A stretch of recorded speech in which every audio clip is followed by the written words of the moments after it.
जिथे जिथे पंजाबी बैठा है, देशवासी पंजाबी भरा बैठा है, बहुत माड़ी घटना साडे नाल वापरी है और पूरे देश भर दे लोगों ने इस गल दा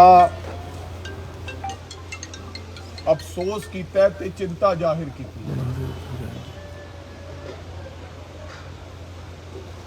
और जिस तरह के हालात हैं तुसी सारे भली भांति जानते हो। मेरा शुभदीप नाल बहुत प्यार होने के नाते मैं थोनू सारे शुभदीप को प्यार करने वाले रिश्तेदारों सुनीहियां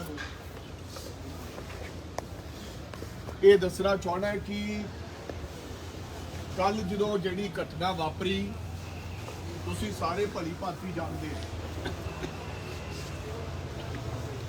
रंधावा साहब के दरम्यान जो ये गृह मंत्री होंगे सन, शुभदीप नूं 10 सिक्योरिटी गार्ड दिते गए सन, एक जिप्सी दी गई। पूरा कारण यह सीगा कि अज तो 1.5 वरा पहला दिल्ली की एजेंसी रॉ के इंटैलीजेंस ब्यूरो ने यह गल कहा सी कि शुभदीप नूं जान नूं खतरा है। उन्होंने मद्देनजर रखते हुए सरकार ने उस वेले दी ने सिक्योरिटी दी। और तुहानूं अज ये भी मैं दसना चाहना है क्योंकि ये निरंतर शुभदीप नूं इहो जिहियां धमकियां इहो जिहियां गल्लां उहदे नाल रोजाना वापरदियां सन। सानूं भोला जी उन्हां दे पिता जी ने दस्सिया ते शुभदीप भी दसदा सी भी मैं 3 साल विहड़े च पै के पखे थल्ले शुभदीप की निगरानी करना सी भी इहनूं कुछ हो ना जाए। अक्सर ही बंदे इधर उधर तुरे फिरदे, लेकिन कहते अभी होनी टलदी नहीं मित्रों, होनी रोकिया रोकती नहीं, होनी होके रहिंदी। इलैक्शन लड़ पिया विच इह भी मकसद सीगा भी चल इलैक्शन लड़ लांगे तो सिक्योरिटी पक्षों कोई चाह नहीं सीगा।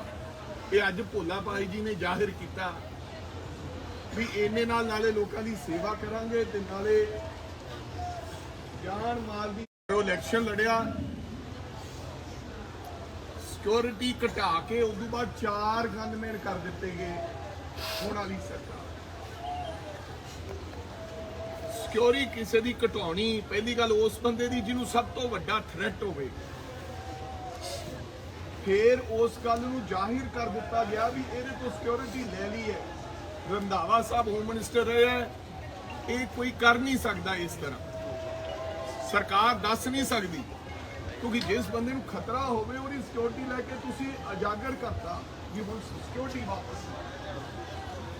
4 बंदे रह गए ते 4 तो कल परसों 2 बंदियां नूं वापस बुला लिया गया।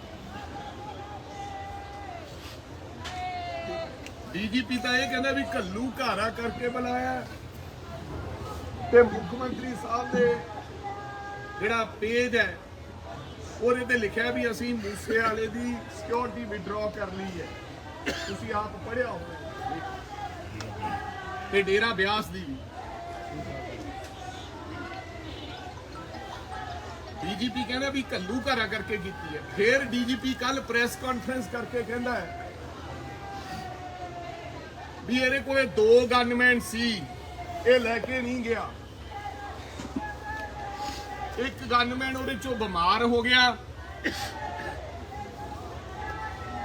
ਉਹਨੂੰ ਭੋਲਾ ਜੀ ਦਵਾਈ ਦਵਾ ਕੇ ਲਾਇਆ। ਇੱਕ ਘਰੇ ਸੀ ਵੀ ਘਰੇ ਵੀ ਕਿਸੇ ਨੇ ਰਹਿਣਾ ਤੇ ਜੇ 2 ਨਾਲ ਵੀ ਹੁੰਦੇ ਤਾਂ ਉਹ 15 ਦਾ ਕਿਵੇਂ ਸਾਹਮਣਾ ਕਰ ਪਾਉਂਦੇ। 4 ਗੱਡੀਆਂ और पहला कतल नहीं, इदू पहला 35-40 कतल हो चुके हैं। कई कबड्डी प्लेयरों के हो गए दिन दिहाड़े,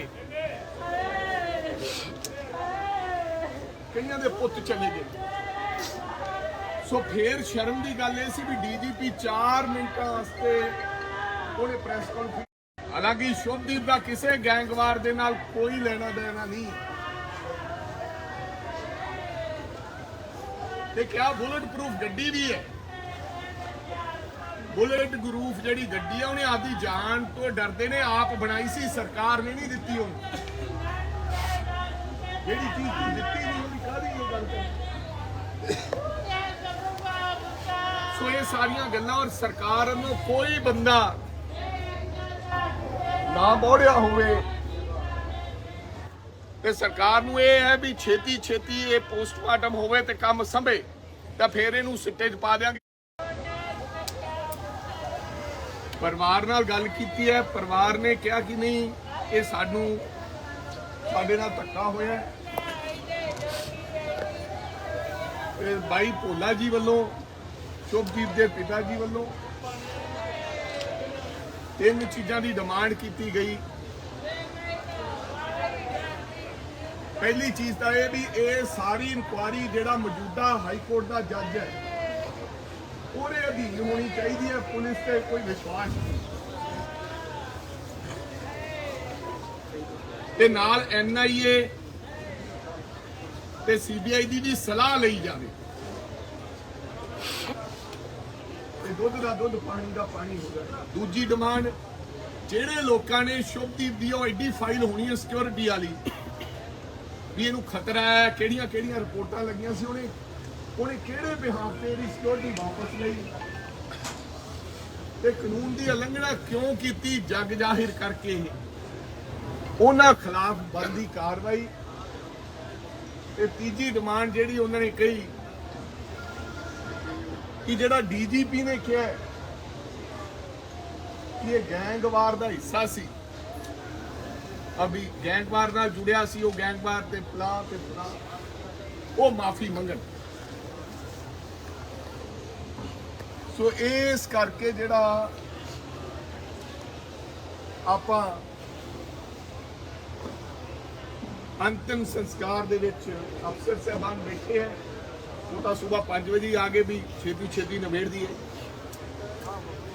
ਸੋ ਇਹ ਮੇਰਾ ਖਿਆਲ ਆਮ ਲੋਕਾਂ ਦੀਆਂ ਮੰਗਾਂ ਹੈ, ਆਮ ਗੱਲ ਹੈ, ਕੋਈ ਸੌਦਾ ਨਹੀਂ। ਇੱਕ ਜਿਹੜੀ ਮਾਂ ਵਿਚਾਰੀ ਰੋ ਕੇ ਵਿਲਕੀ ਜਾਂਦੀ ਹੈ, ਜਿਹੜੀ ਕਹਿੰਦੀ ਵੀ ਸ਼ੁਭਦੀਪ ਮੇਰੇ ਤੋਂ ਤੀਜੇ ਦਿਨ ਆਉਂਦਾ ਤਾਂ ਜੂੜਾ ਮੇਰੇ ਤੋਂ ਕਰਾਉਂਦਾ ਸੀ, ਕਹਿੰਦਾ ਸੀ ਮੰਮੀ ਜੇ ਤੂੰ ਜੂੜਾ ਕਰਦੇ ਤਾਂ ਮੈਨੂੰ ਬੜਾ ਆਰਾਮ ਆਉਂਦਾ ਹੈ। ਉਹ ਬਾਪ ਜੀ ਨੇ ਸ਼ੁਭਦੀਪ ਬਿਮਾਰ ਹੋ ਗਿਆ ਤੇ ਉਹਦਾ ਸਾਈਕਲ ਠੇਲਾ ਵੇਚ ਕੇ ਉਹਦਾ ਇਲਾਜ ਕਰਾਇਆ ਤੇ ਜਿਨ੍ਹਾਂ ਨੂੰ ਕੁਝ ਨਹੀਂ ਦਿਖਦਾ ਉਹਦੇ ਬਿਨਾ। ਇੱਕ ਪੁੱਤ ਹੋਵੇ ਤੇ ਉਹ ਵੀ ਜਾਵੇ ਮਰ, ਚਾਰਾ ਨਹੀਂ ਗਾ, ਮਰੇ ਨਾ ਮਰਿਆ ਨਹੀਂ ਜਾਂਦਾ, ਹੋਰ ਕੋਈ ਚਾਰਾ ਨਹੀਂ ਹੈ ਦੋਸਤੋ। ਅਮਰੀਕਾ ਤੇ ਕੈਨੇਡਾ ਦੇ ਵੱਡੇ ਸਿੰਗਰ, ਕਲਾਕਾਰ ਹਿੰਦੁਸਤਾਨ ਦੇ, ਉਹਨਾਂ ਨੇ ਇਸ ਗੱਲ ਤੇ ਚਿੰਤਾ ਜ਼ਾਹਿਰ ਕੀਤੀ ਹੈ ਕਿ ਇਹ ਬਹੁਤ ਮੰਦਭਾਗੀ ਘਟਨਾ ਹੈ,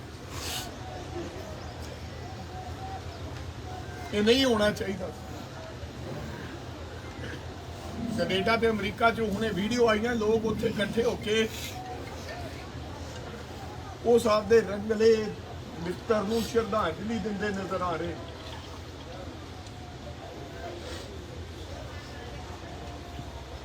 ਜਿਹੜੀ ਉਹ ਬੁਲੰਦ ਆਵਾਜ਼ ਸੀ ਦੋਸਤੋ, ਜਿਹਨੇ ਦੁਨੀਆ ਦੇ ਵਿੱਚ ਧਮਾਲ ਮਚਾਈ ਵੀ ਸੀ, ਉਹ ਅੱਜ ਬੰਦ।